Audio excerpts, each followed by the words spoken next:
Hello everyone, it's Maggie, and today I purchased This Darkest Dark by Chris Hadfield.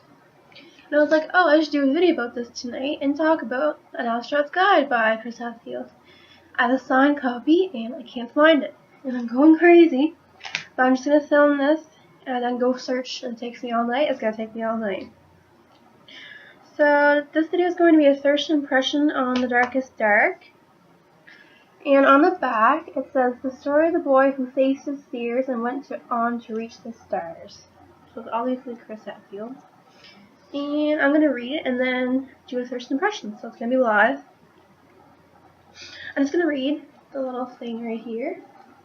A future astronaut, afraid of the dark? Chris loves rockets and planets and pretending that he's a brave astronaut exploring the universe. Only one problem. At night, Chris doesn't feel so brave. He's afraid of the dark. But when he watches the groundbreaking moon landing on TV, he realizes that space is the darkest dark there is. And the dark is beautiful and exciting, especially when you have big dreams to keep you company.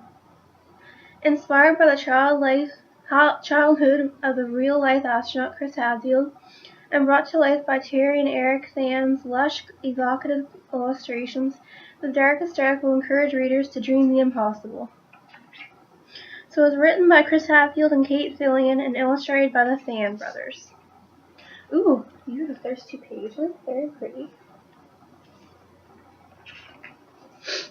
Chris was an astronaut, an important and very busy astronaut. When it was time to take a bath, he told his mother, I'd love to, but I'm saving the planet from aliens.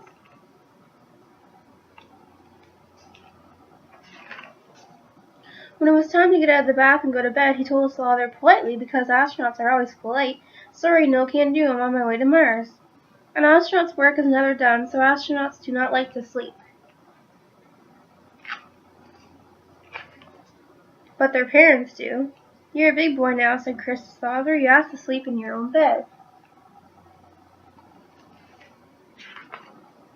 And Chris tried, he really did, but his room was dark, very, very dark. The kind of dark that attracts the worst sort of alien.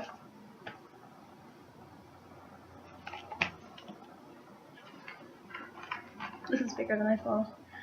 But his parents meant it. Chris was going to sleep in his own bed tonight. His mom and dad checked under his bed and in the closet and even in his underwear drawer. They declared the room was 100% alien-free.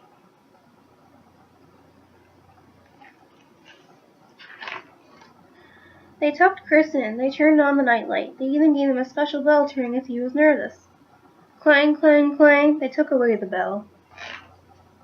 And then his father said something that worried Chris even more than the dark did. One more peep, young man, and I'm afraid we'll be all too tired to go next door tomorrow. But tomorrow will be a very special day. Chris had to go next door. His life pretty much depended on it. So Chris stayed in his own bed, without a peep. It took a long time to fall asleep, but when he did, he had his favorite dream. He flew his spaceship all the way to the moon. You see his little dog with him there. And the sign says Chris and Albert, which is his dog. The next day seemed to last forever, but finally, when the moon was shining over the lake and the summer wind was ruffling the leaves of the trees, Chris ran next door. The house was already full of people, all gathered around the TV, the only TV on the whole island.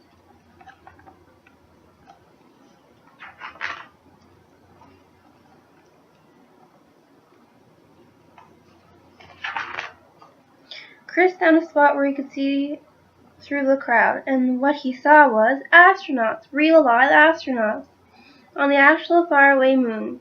They are wearing puffy white suits and jumping for joy, jumping so high because there is so much less gravity there.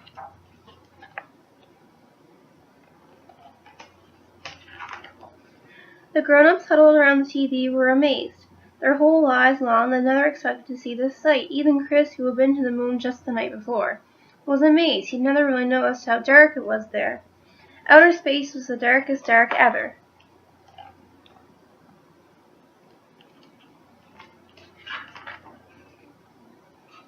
That's them looking at the moon outside. Him and his parents, and I think his sister. That night, Chris did a little experiment. He turned off all the lights in his room, even the nightlight. It was still dark, very, very dark. There were still shadows that looked a little, well, alien. Nothing had changed, but Chris had changed.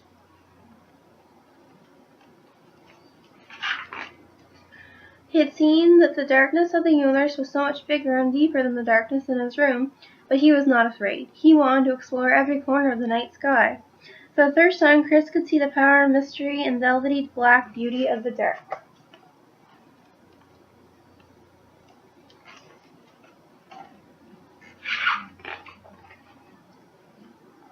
And he realized he'd never really alone there.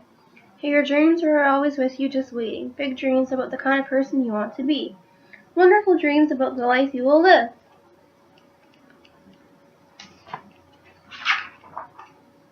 Dreams that can actually come true.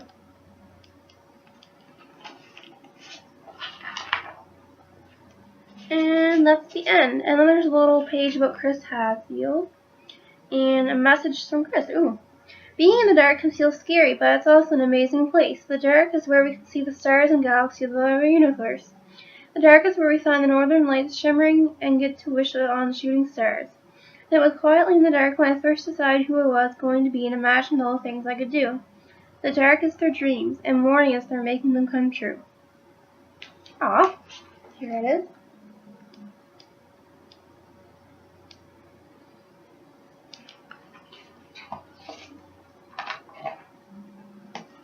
And that's the end. That was such a good book. And I give that a total 5 out of 5 stars. And that's it for this video. Hopefully I find my other book. I'll let you know soon if I find it. I cross your fingers that I do.